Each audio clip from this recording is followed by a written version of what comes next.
to right. And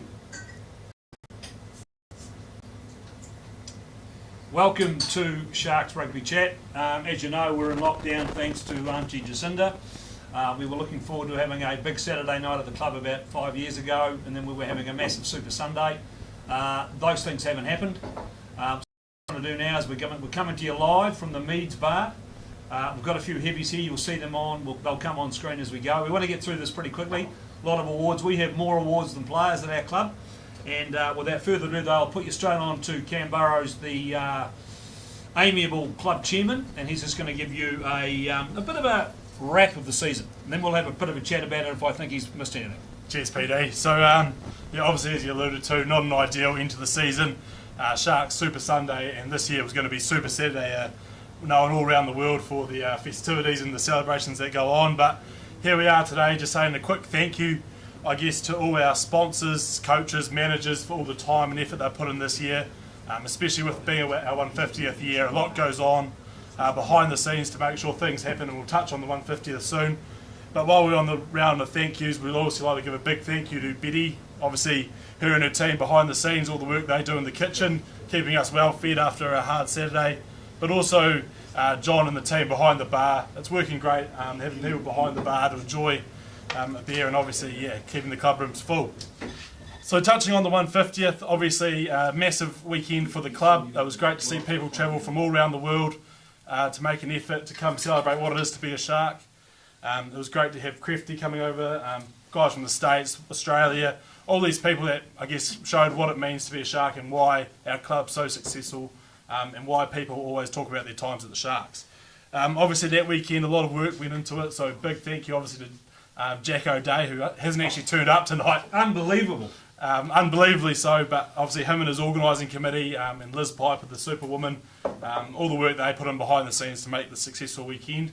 And then obviously a big part of that weekend was we also got to announce some new life members. So I'll run through those quickly now, just so everyone's aware. But controversial. We had obviously Mel, John Crowley, Roscoe, Chris Denton, Chook and Grunter, and believe it or not, Plute even made the list. And he's not happy about it. He reckons he's not old enough yet, but some say he's getting the pension next year. Certainly cheapened my award. But those life memberships were really to recognise a long commitment to the Sharks, and like I alluded to at the start, our club can't work and can't operate without volunteers. They're hard to find, and our club's lucky we've got a lot of them, but we do need to look after them. So make sure next time you're at Shark Park or you see a fellow Shark in the street, say good day and give them a pat on the back, because our club can't work without volunteers. We don't pay anyone in our club, players, administrators or coaches, and we want to keep it that way, so please continue to look after our great volunteers. But PD, that's enough of my boring stuff. Should we get into the prize giving? Yeah, like we should. I just want a couple of questions. I've got a couple of questions. So, you know, you had you talk about your 150th, and there was nearly 300-400 people there. I hear we made some great money for the club. Can we talk about how much booze you drank over the weekend? Can we talk about how much money you made, or is that a state secret? Well, I do hear that in Light Nathan, it's infamous the amount of piss we got through. I think we were warned that we didn't have enough alcohol. The heavies that own pubs, they won't remain named for now, said, oh no, you've got enough. Come Saturday night, we do a drive around all the pubs. We had to get another 16 kegs. So I think we ended up the weekend with 69 kegs gone through, 80 swapper crates, and we cleaned the fridge out 4 times. So look, I mean, and there wasn't a dry eye on the place. Let's be honest. It obviously was a great weekend, and there was no drama apart from Jack's bad organisation. I mean, I think the whole thing went pretty well. I think there's a lot that can be taken away from the weekend. I think the most important thing about rugby isn't necessarily what happens on the field, but it's the conversations and the relationships you have off it. And the great thing about the weekend was there was no hoorah, there was no egos.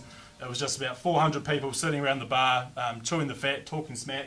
And for us young guys, it was a reflection on, I guess, looking at the mateships that people have made. And I think one of the best ones was actually the Sunday. I think we kicked off at about lunchtime after Mass. And I think I left there about 2 in the morning with Hunter Dowry and 2 other people. And all that showed, is the camaraderie, and that, I guess, the modern day drinker drinks to get drunk, whereas we were drinking to have a good time, and it was great to see everyone embrace that. and the egos were left at the door, which was really cool. I'd have to say the Sunday was the best day because it was pretty well organised by myself and BJ, to be fair, and that was the difference. So what we're going to do now, team, is we are going to move on to some of the trophies. We're going to go through it team by team. So we'll talk a wee bit about the team. Of course, our main man to talk about the teams, Tamua Ione, of course, as per usual, was late, so he's not here. So we'll get started. I'll talk to Cam as we go, because we've had, look, apart from a couple, perhaps our premier team, we were a bit disappointed in, mate, but overall we missed the Ainge Trophy, I think, from memory by 2 points. The best club in town, beaten by those pricks from Kaikoura, which is very disappointing. Because I think they ended up with 7 points, and it's obviously the lower points wins, and we 9 points. So, mate, you'd have to be happy with. I'm very happy. I think I'm focused on 230 odd registered players this season. We had 26 coaches, you know. And so, in terms of what we're doing and keeping afloat, you know, there's a game they came this season. The Hammerheads, they turned up to us after going around 3 rounds. There's a lot of playing for the right reason, and obviously we're also offering high performance players. With guys going on to make rep, like you said, we take out the Colts and the P2s there, and we made the semis and junior Colts. So the success was there. I think people just focus on the Prem team, but as a club, you can't be proud of what we did. Right. Okay. So let's move on to the Hammerheads. Then we have got. Our club president, Regan, he's pretty short, he's going to leap into shot, and he is going to announce, how many awards for the Roscoe? There's 2 awards for the Hammerheads, and we'll get OB to read those out. Well, drum roll. Delighted to be here in this glorious little cabin here. Move over, OB, we need to, because you're not a bit about a shot. And it's a great privilege to be able to announce these guys who've done so well here for their team and club. So the first award is for the Fulton Cup, for the fairest Colts player. There's Sayafai, and I hope I've pronounced that correctly. So well done. Luckily, Tamu has just arrived. He'll be able to correct that pronunciation shortly. And the ERFC medal for outstanding commitment and contribution to the Hammerhead Colts is Reuben Kelly. So well done, both of those chaps. Thanks, Gregory. And I'll let Tamu come forward, because we just want to quickly talk about as we go through this team. Can you just come in here, come into shot? We just want to talk to you. Let's talk about Cam's briefly touched on the Hammerheads, but talk me through roughly the Hammerhead season and how that went. The last entry team to our club. Yeah, what a side. We thought they were going to win the banner there to start the season. I think they went 2 or 3 in a row, but as we know with our young ones, but a bit flaky, the boys, but a few injuries, but they stuck in there all season and be happy with the club. So. Do we had a 2 or 3 ex-Marcos coaching that time? Yeah, that was the great thing to see, is that you know, we are blooding coaches through the system that have played for the club, and they're great kids as well, and just passed on that experience and that culture from what they've had themselves. So. Right. I think the other good thing was that 150th weekend when they took out Upper Clutha, who were the top of the table side at that time, and they actually sent Tigers and Bulls for their finals campaign. So, I mean, while finished middle of the table, it was the most strongest junior Colts competition we've had in years, Peter. At the CC level, we've said how many teams are in there. Well, it's been a great comp. We had 13 or 14 teams. Look, it's teams of 2 Dunedin 4, but that's where the strength of is it on half the teams from? Well, yeah, true. But anyway, boys, that's great. We've talked about the Hammerheads. We're now moving on to the Tigers. Now, the Tigers. Let's quickly talk about tomorrow. Very badly coached and managed by Snifter and McCarrigan. But look, they stuck well together. They were great supporters at the club. I'd have to say that they did a lot of boozing at the club. Yep. You go down to the club after a Saturday full of rugby. You usually find Snifter, McCarrigan, their management group, as well as a lot of their players. So really good kids. A lot of them 3rd year at the club. and good to see them coming back and still playing good footy. Anything to say? As the club chairman, you'd have been happy with what they bring to the club, the Tigers. Oh, I think, again, we talk about what the Sharks' legacy is and what goes on for years to come is these guys have created some memories at the club that they'll never forget. Having a coach that happens to drop kegs off left, right and centre certainly helps. I think they win the award for the most alcohol drunk team this season, but they did make the semis as well, and that can't be disgraced. They certainly ended the season well. They had some must-win games, and they came through and got it done. Well, let's be honest, boys. I think it was at that semi-final they were playing the unbeaten Kaikoura side, and they were up tomorrow they're up 10-7, 10-8 at half time. Yeah, I think and they only went down in the last couple of minutes. It was an intercept try. Yeah, it was a pretty sterling effort. Yeah. No, awesome season, but sad one as well. Angus Johnson, good Shark man. He's finished uni. He was their coach for the last, I think, 2 seasons. So he's moving on. But he's had a great amount of service for the club, which is cool. Yeah. If you think there's a bit of interruption going on, Dennis O'Day's just arrived, and of course he can't stop the chat, but he's actually got to just have his own beer. We'll give it a glass. And now he wants a glass. So if you just excuse me for a sec while I get that glass to them. It's unbelievable he doesn't actually fill the glass himself. Yeah, exactly. Right, and another glass for Samoa, and we'll just move on. So, boys, that's it. So now we're going to announce the Tiger Awards. I'll get Gregory to come forward again. Shuffling in here. Shuffling in, and he will announce how many awards? Two awards. Yeah, for the Tigers. And Two awards. True Words never spoke. The James Gorman Cup for the best and fairest Tiger Colts player is Jackson Abraham. Good work. Well done, Jackson. Well deserved. And the medal for outstanding commitment and contribution to the Tiger Colts. Great name for a song. Harry Finn. Harry Finn. Well done, Harry. Well done, Harry. Good work.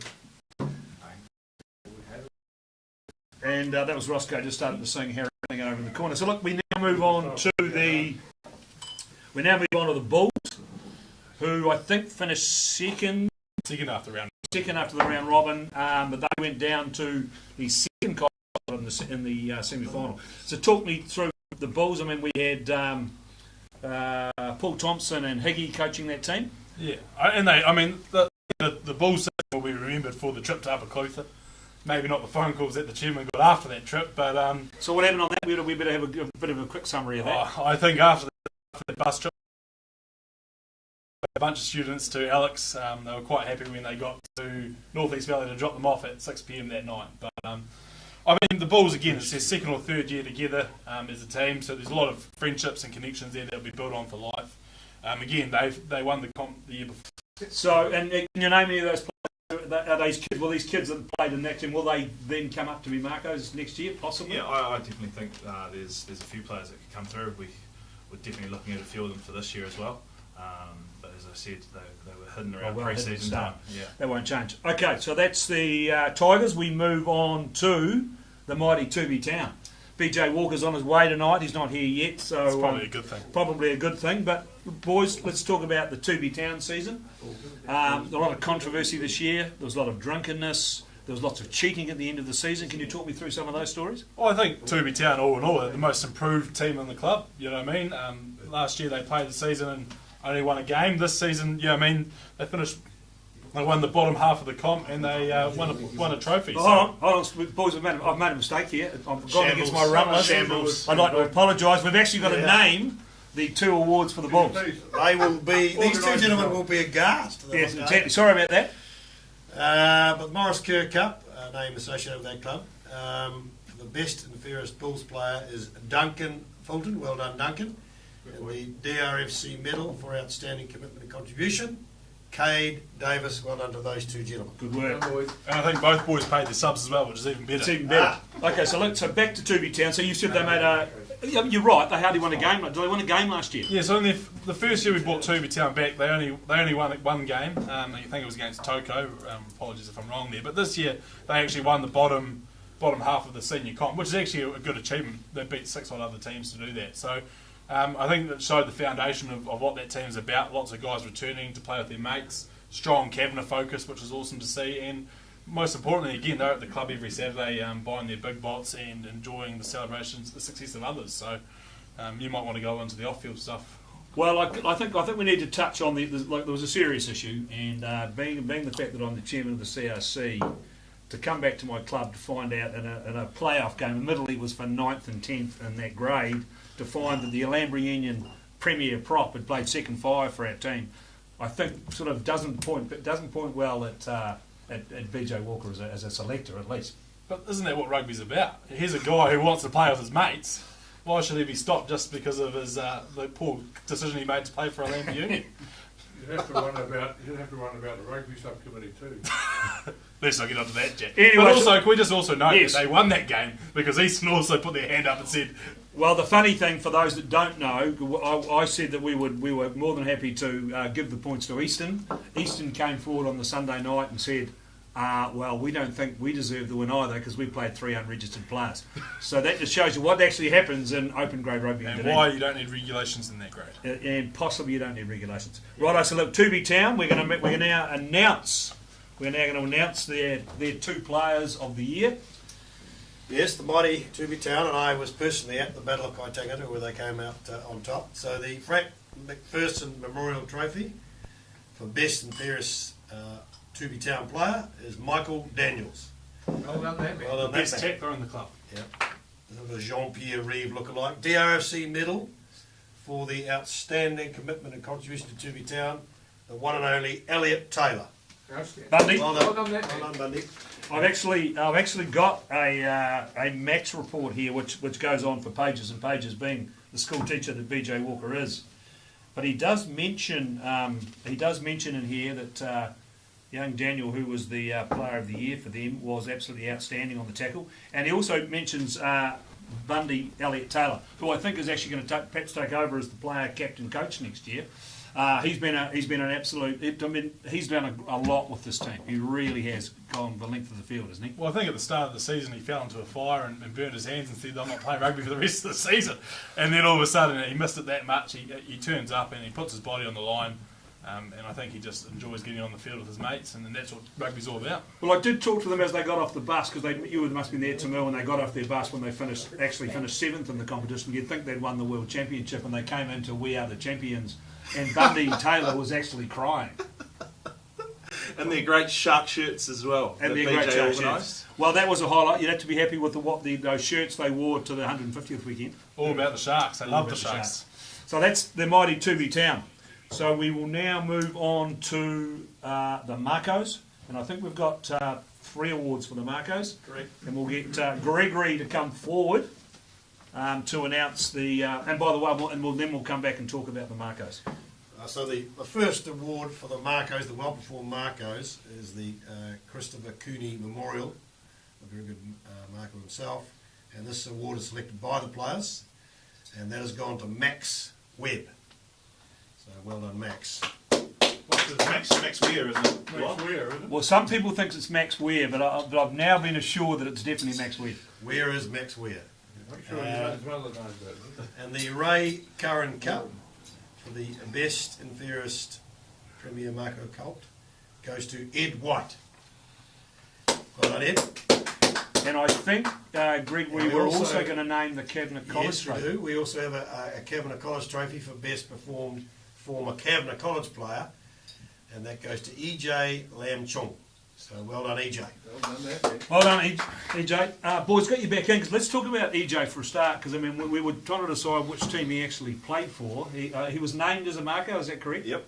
But how many teams did he actually play for at the club? Well, he certainly played for all 3 junior Colts teams, and then he played for the P2s and was my man of the match in that game during the uni holidays. He was Will Henry-esque in the way he rearranged some rib cages for the Eastern boys. But Great kid. Great kid. So have we named him? Can you guys talk to?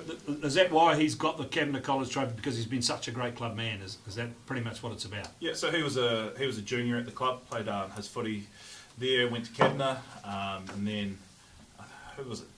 Zingery, Jack Wolfries. Jack Wolfries became a teacher at Kavanagh and then started Moving filtering them out players there, towards Zingeree. So we've got him back at the club, and it's good to have him back. Just a good man, obviously. Yeah, really good kid. I did see that game when he was smacking, when he was hitting. I said, "Who is that guy?" It's Will Henry. I said, "What?" I think Chris Gallagher, who's actually watching this presentation, he told me that EJ should actually be playing for the Prems, which I felt was a wee bit over the top that day. Next season. Well, he's now playing at his spiritual home, and that's good. Right, thank you, Roscoe. But we'll get Moore to talk a bit more about next web. And Oh yeah, look, so we're going to let's now talk about the Marcos. Let's talk about the Marcos season. I felt you were pretty average, pretty rusty in the early part of the season. We took a big loss before the varsity holidays to Southern, and you looked absolutely terrible. Came back from there, and you just went from strength to strength. Yeah, Is that all part of the plan? Well, let's start off by saying money well spent. The rumours out there is that we've paid for all these new kids. Look, a very young group, pretty much all first-year kids, and there was always going to be speed bumps along the way, but the hard-working, again, really good kids, and yeah, awesome season. pretty cool to mention as well that 18 different schools are represented in that team. So we talk about recruitment and we talk about the effort that goes in off the field. You know what I mean? Those connections now will go back and hopefully give us players for years to come because I've had such a good time at Shark Park. But yeah, none other than Kaika Jack O'Day. It was the first. Couldn't have been a nicer group of guys. So the Marcos. Yeah. Three-peat. Yeah. Three-peat. It's important to note that as well. And I think it's also important to note the coaching group there. Obviously, a lot of experience there that might be looking for higher honours. Obviously, Gaff now helping out the Otago 19s. I mean, there's a good coaching group there in Swanee as well, and Elgin. Dan Hogan, first year coaching. So, I mean, in terms of what we offer these players, it's not just on the field, it's also that off the field stuff. And that coaching group can't be overlooked. We don't want to talk about their manager though, who's. I was just about to say you can't leave them out. No, we're not talking about him because he's a back. And by the way, if anybody wants to know the manager, which we're not mentioning his name, he was supposed to be here tonight, and he's at the opening of the James Bond film. I mean, ask your fucking self. No commitment. So, Tamil, I mean, from you've been involved with these kids now, for that three banners in a row. What does that mean to you, and what should that mean to the club? It must make it a lot easier to recruit players.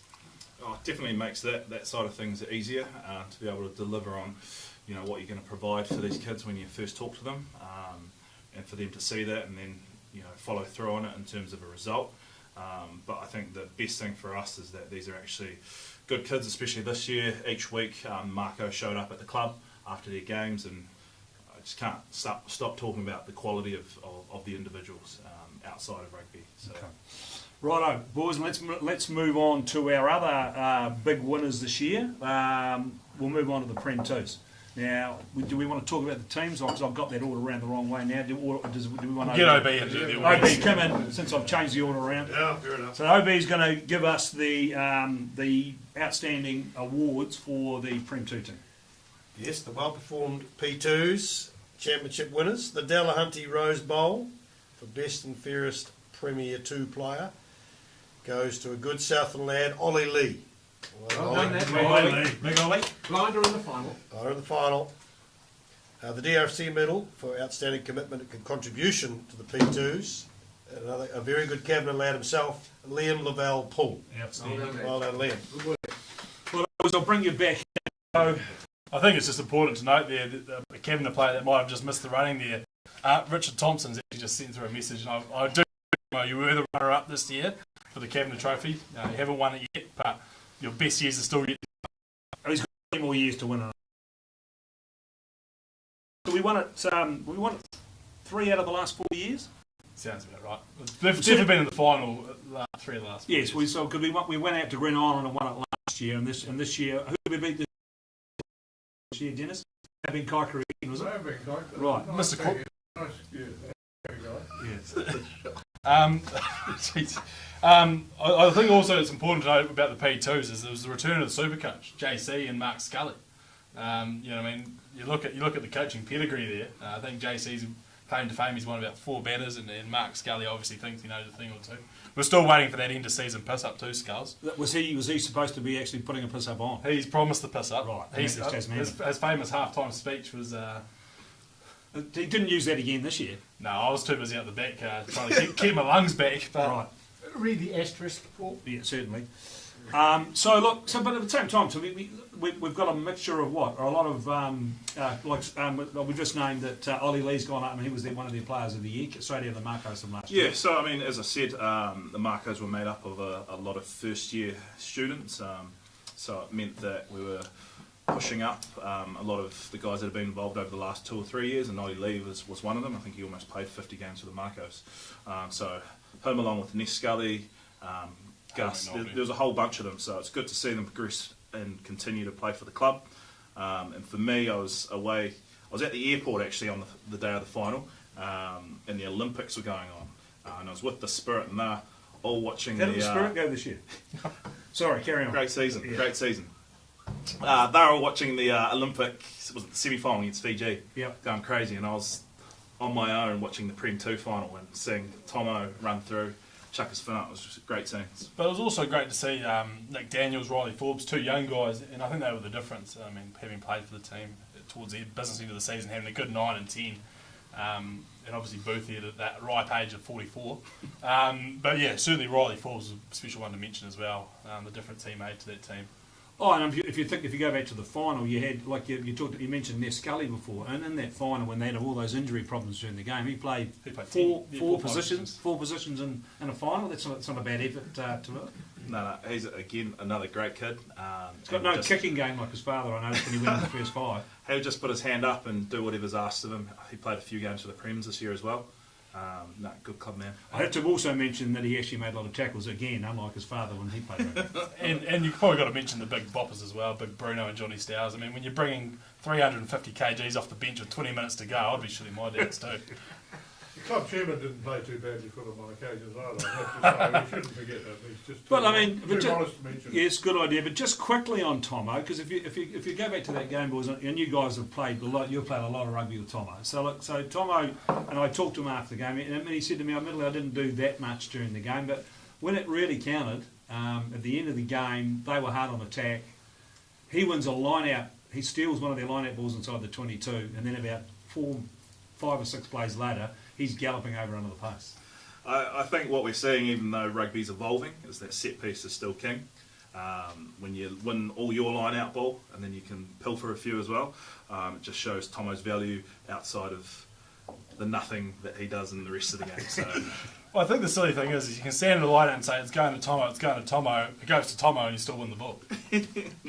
Anyway, that's enough on him. That's enough on him. So let's move on to the Prems. I think we're gonna. did you? Oh, we'll come back to that. That's a weird quote from Roscoe, which we're going to bring in. I don't want to go off my run sheet. It's on P2. Right, here we go. This week. Interesting snippets from the season. Just read the asterisk. Right. Oh, this is talking about one of the P2 coaches. Sam Cooper took the field twice for the Blue Shark. Who are the Blue Sharks? The P2s. P2s. Oh yeah, in the round robin for his 525th and 526th cap. I think that's a lie, but he has played a lot of rugby for the Prem 2s. So let's put our hands together for Coops. Well done there, Ben. Right, and quickly we'll now move on to, we like to call these the Spirit of the Club Awards, and we're going to start with the McLaughlin Cup, and Greg will come forward and name who that is and what the McLaughlin Cup's all about. And Roscoe will probably show you what cup it is. I'll speak to it. And That being yes. McLaughlin Cup like Should we get Dennis in? Let's rotate it. well, we're not done the Prems. Easy to forget their PD. Right, we won't go on the National Awards. We'll start with the Prems. in there. Yeah. So the Prems Awards, the Nick Moore Family Trophy. Nick Moore, of course, prop for Otago and Islands. You knew a thing or two about the dark arts. And this award's for front rowers who lead and inspire. And this has gone to a very talented young player, Case Scott.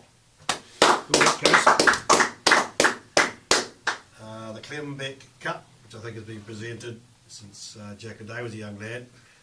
Best and fairest Premier player, Tommy Clout. Outstanding. Well done there, Ben. Well, I'll get the boys back in and we'll talk about the Prems. Surely the OB or Dennis. Right. OB can jump in. OB can jump and we'll talk about the Prems. But anyway, we'll start with you. Let's just, I mean, you played for the Prem 2s and you played for the Prems this season. Let's just talk about the Prem season. And I'll try not to be negative. Don't be negative. I think a great thing about the Premier Comp is that the competition went down to the final kick and the final game of the competition. Now, results up and down during the season. We won some good games that some thought we might have lost. We lost some games that some thought we might have won. But I mean, when you talk about what you want from a competition, when it goes down to the final kick and on the final game, or in our instance we had a bye week and all three results mattered, it's a sign of an equal comp and an even comp. Nothing's perfect. Results didn't quite go our way, but all in all, I mean, there's a group of guys there that gave their all for the club week in, week out, and certainly grew as players, and we can't downplay that. Look, it's interesting enough because I was actually covering a game in somewhere that day. I was actually down in dirty old South Otago with a lot of six-toed people down there, covering a game against, I can't remember who it was in between. It might have been Clutha Valley and somebody else. And every time I got a text, it was, no, Dunedin, we've made the top 6, we've made the top 6. Seconds to go, no, we're okay. And then I get another text, they've just scored, and then they've kicked a goal from the sideline to kick us out. So yeah, it was a great comp. Yeah. Any highlights, OB, for you, the Prems this year? Was there any highlights for you? Yeah, there was plenty. I think they were an inconsistent side, but when they were good, they were very good. And I recall one game against Kaikoura at that time was top of the table, and they came back from a large deficit and played some of the best rugby of the season. So they were a great team to watch when they were on form, but just lacked a wee bit of consistency. But as you say, very tight. One game here or there, and they could have gone on. And I think any side that made the top 6 or top 4 could have won this year. It was that tight. So there's plenty to build on there. There's a lot of guys who are probably getting to the end in that side, but some good young guys coming through. So that's exciting. Yeah, and I think it's important to touch on guys like Tommy Cloud as well. I mean, he's played P2s for 2 seasons coming across from cricket, and all of a sudden he's played every minute of every game and wins player of the man of the season. Can you confirm or deny that he actually ended up playing for the senior team at one stage as well? There's no video evidence. There's no video evidence. So we deny. Just a question. Yeah, it's also important, I mean, like someone like Case actually playing minutes and actually showing how good he can play. Good to touch on Jack Regan as well. I mean, he left halfway through the season. He's a guy that came over, and Targa didn't even want to know him, and now he's played Targa Highlanders and he's signed a big contract. Jamie's still waiting for his rent to be paid, but we've shown again we can develop players, and when we had Fabian and him lining up, we looked like All Blacks. And I hear it should be more than rent from more than just one person. Shouldn't there be rent for like 132 people? I think if Jack ever comes back to New Zealand, I think the Ministry of Social Welfare will be in touch with child support payments. Well, I did remember talking to Have Jamie. sleeping bag will travel. I did remember talking to Jamie Mallard at one stage, and he found he had like 30 or 40 flatmates in that house. Unfortunately for Jack, he wasn't the most discreet man, but when you're 6'6", it's pretty hard to be. So wait a minute. I mean, let's talk about that briefly. I mean, look, it's not all doom and gloom. They didn't make the top 6, but as you talked about, there's a lot of really promising young players in that team. Well, you've got to look at the results, and the results speak for themselves. The Marcos have won 3 years in a row. The P2s have been in finals for the last 4 years. There's a lot of talent in our club. It's now just grabbing that talent and taking them to the next level. And we're soon to announce a pretty exciting coaching group that we think we can do that. And I think more importantly, that focus will help bring results. Right. Okay. We'll now move on to now that I've got myself back in order, we'll now move on to the awards. And these are sort of a more about a team spirit award. And we're going to start, Gregory, with the McLaughlin Cup. We are indeed, and the McLaughlin Cup is for support, loyalty and cooperation to team and club. So those are 3 fine qualities in anybody, and they're encompassed in one gentleman, Gifford Henry. Good work. Well done that, man. So look, will we bring Timoa back in again? Because we should quickly talk about these guys. I mean, Giff's been around our club a long time. He played. I won a banner with Giff in 2014, the Marcos banner. And I mean, he would probably still be playing if he didn't have the worst shoulders you've ever seen. He got himself injured. And what's he brought to the coaching ranks for our club? No, Giff's been great. I think he's coached at the club for the last 3 years. 4 years, yeah. 4 years. The amount of detail and preparation, no stones left unturned with Giff, and our young Marcos were really well serviced and upskilled this year with Gifford's energy and efforts. He's been brilliant this year. I think it's important to note, Peter, like these kids come out of professional environments in schoolboard rugby, and they expect that when they come to clubland. So when Giff's there with his iPad, he's doing individual stuff, giving a lot of feedback. You know what I mean? It really makes that transition seamless. And I think it's important tonight. It's credit to him the amount of time and effort he puts in. I have talked to his employer at length, and he reckons that he actually doesn't do any work behind the bar. He's too busy on his iPad organising his game plan for the weekend. I won't mention the ribs and the... Right, so let's move on to the Club Captain's Cup, in which Gregory will get up and announce. Good to see our club captain. Still hasn't made it here. Must have been a busy day teaching. Must have been a busy... No, he said he's on his way. The Club Captain's Cup, again, a very important award for somebody who's gone above and beyond. And this year, the Club Captain's Cup, it goes to Angus Johnson.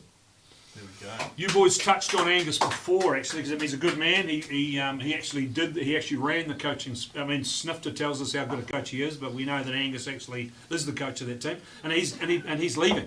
Yeah, unfortunately, it's Angus's last year at the club. He's got a job at the Hurricanes in their commercial team. So awesome to see him get an opportunity to stay in rugby. And hopefully he continues to recruit for the Sharks out of Wellington. But again, a guy that realised after a while, I think maybe injury stopped him from playing, but loved the club enough to run that team. And like you said, putting up with McCarrigan and Snifter on a weekly basis. We don't want to be too hard on them because I'm trying to get them back for next year. I've got to have a meeting with them next week. But they're great men. But I mean, Angus was the glue in that team. He was the glue. I mean, that team had about 38 players turning up some weeks. You know what I mean? And the only reason people turn up, not knowing they're not going to get much game time, is because they love the environment and the culture, and that's set by the coach. Right. Okay, so that's NOB. Well, now we've got our third of our trophies, and this is for the Tane Cheyenne Randall Silver Trophy. And this goes to a gentleman, and there's not often you get administrators, seasoned administrators who are still playing rugby, but we do in this case. Son of the great Jerry Booth of Coronation Street, Owen Booth. Well done, Owen. Outstanding. I'm not sure he's the son of Jerry Booth, but we'll give it. He's Jerry Booth's son. Yeah. And just on that, and there's one of the great characters. He's 44. No, I think he's only I was 38. going to say, but I don't think he's 44. But look, there's a guy that's played halfback for our club for a million years. Well, he found his wife at the club. But he's the only halfback we know they actually can't pass. And he's been a halfback for 40 years at our club. And he's just such a great guy. And what does he mean to that Prem 2 team? Oh, it's not only the Prem 2 team. He's a guy that he's at the club grounds on Saturday morning with his kids. He was a massive part of the 150th committee, and Jack will speak to that. But I mean, as the P2 player, when you're running out on the field with Boothie, you know you've got a sense of legacy to uphold, and you've got a standard to uphold. And you might give him shit for his passing, but I know certainly playing with him, I enjoy his short nut, and I enjoy him sniping around the rucks. And I think a guy that's prepared to put on the jersey at this stage of life, and still do it to a high standard, should be commended. And he'd also, I don't bag him too much, because he's turned himself into an outstanding blindside flanker over the last couple of years. Well, look, again, he does what he needs to for the club. He Whether does. it be sitting on a committee with Jack, which is hard work sometimes, or sitting on a committee with Mr. Joyce as well. And he's there on a Monday at committee meetings. He's there on a Tuesday for training. He's there on a Wednesday for junior practice, and he's there on Thursday for more training. And it's good to bring Jack in as a former coach of the, also the head of the organising committee for the 150th. We've already thanked him. We're not doing it again, but he probably knows Boothie more than most of us, because you did coach him for a number of years. Yeah, no, Boothie's the ultimate club man, and delighted that he should be getting this award. Not only for what he's done on the field, for supporting junior rugby at the club as well, but he was did a huge amount of work on that 150th committee, and all the IT work along with Moo. So, I mean, his contribution to that was just magnificent. So he put in hours and hours of work. So a well-deserved award for Booth. Thank you, Dennis. And we are now moving on to the points trophy. Yes. And Roscoe will probably try and quickly find that for us. The points trophy goes to the guy who kicked the conversions for the Marcos, and we'll see why he's got so many points in a minute. But with 118 points, the DRC point trophy goes to Ryan Waterson from the Marcos. Excellent. And I might just grab Tamura and talk about Ryan. Because from memory, he's a winger. Was he a right winger? Did you miss that? The Rat. The Rat. I named him, I saw him today actually. That's what I named him. But the boy, he's had a few nicknames. After the semi-final, I think he was called 22, and after the final, he was called 16. Because those are the amount of points he scored in both games. 118 is pretty impressive. I think he was only our goal kicker for about half the season. You had a lot of goal kickers. We did. And some of them weren't very good. I can throw that Thorpe in. Parks. Yeah. Don Barks was terrible. Great young kid from Kings as well, which is Was he your great. first year? Yep. As I said, from Kings, which is cool to see local kids staying in town and playing for our club. So, good man. So he's a local. So he was a King's boy, and Yep. so he's a local kid. Righto. Now we're going to move on to Most tries. the AC Haynes, the team with the most tries. AC Haynes, one of our early patrons, the AC Haynes Memorial Trophy, and as I said, Ryan Wooderson picked 118 points because the Marcos scored a glorious 90, yes count them, 90 tries this season, so well done to the Marcos. That's good work. But that's, I mean, that you would expect that they were. Let's be honest, they were along with the P2s. They were outstanding in certain parts of the year. Oh, the talented 1 to 22. You know what I mean? A lot of those guys got on to play rep rugby. They played an attractive style of rugby, and their coaches, being backs, like to do nice moves. So makes sense. Okay, and now we're moving on to, this is for the best performed team. This is the John George Trophy. And I'll get over back. We're just about at the end of this. We've dragged it out long enough, just about at the end. We're just, here it is, the John George. So this magnificent trophy is the John George Trophy, and it goes to the best performed team in the club. And of course, being the club we are, we had two teams that took out banners this year, both the Marcos winning the Colts grade and the P2s winning their grade. Did they both beat Kuykera, Gregory? Both beat Kuykera. That's right, that Kuykera. So this is shared between, when you think about the Marcos winning 3 years in a row, I don't know there's a club in town, apart from University, who won the Colts 3 years in a row, but tremendous. And as you say, the P2s being in 3 of the last 4 finals. Again, incredible effort. So well done to both of those teams for winning the John George Trophy. Well done, boys. And that brings us to... Carry on. That brings us to the big award of the day, of the night. And this is for the Sybil Wallace, which I'll let you explain what it's all about, Gregory. So the Sybil Wallace is probably the most sought after trophy in the club because it simply is for the best performed all round player at the club. Died in World War II, Sybil Wallace, and again it's a name I've heard read out many years, and it is a prestigious trophy, as I say. And the champion who wins this year, in his first year, incredibly, in his first year in the club, is a man who casts a pretty big shadow, and Lee Piper reliably informs me, likes a chicken or 5, goes to Fabian Holland. So well done, Fabian. Well done. And we look forward to many more years of service in the club. Well done. Right, so let's look. I mean, I might get Tamua back, and we'll get these two lads to talk about Fabian Holland. Yeah, and as OB said, this is a kid that's come straight out of school, come straight into Prem Rugby at 18 years of age. Admittedly, he is 6'9", so that certainly tends to help. But special kid. Debut for Otago this week. It's embargoed. I'm hoping. Yeah. No. What a kid. They had an internal a couple of weeks ago in the stadium, and he was almost the best player on the park that day. Huge motor, inquisitive kid, always asking for feedback, just wants to get better all the time. Really good person to have at the club in terms of those behaviours and driving that culture. But yeah, what a winner at line-out time, and just great on his feet. Awesome kid. Real exciting future as well. Talk me through. Look, I watched him play the early games for us, and he was just okay. And then the big Irishman came back to play, and I watched him.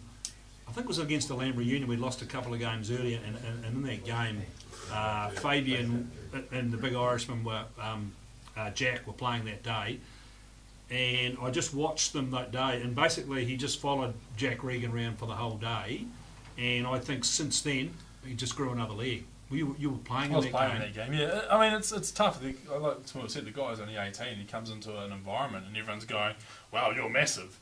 You must be good." You know what I mean? A lot of pressure on a young guy. But what the great thing is about him is he's got good people around him, and he's a good listener, and also he's not afraid to lead. And what doesn't often get seen is the amount of work that goes into training, a lot of comms to the guys, and I think that shows, especially in the Southern game. I wasn't there, but there was a time under the post where he was giving the whole team a lecture about what they need to do to fix the result. And this guy's 18, you know what I mean? He's telling Mark Greg Dunn, who's played over 150 games, how to get the job done. So in terms of what that shows about him, I mean, he's not afraid to put his hand up, and certainly he's not a handout guy, and that's the kind of person we want in our club, and hopefully we can keep him a shark before the Highlanders snaffle him up.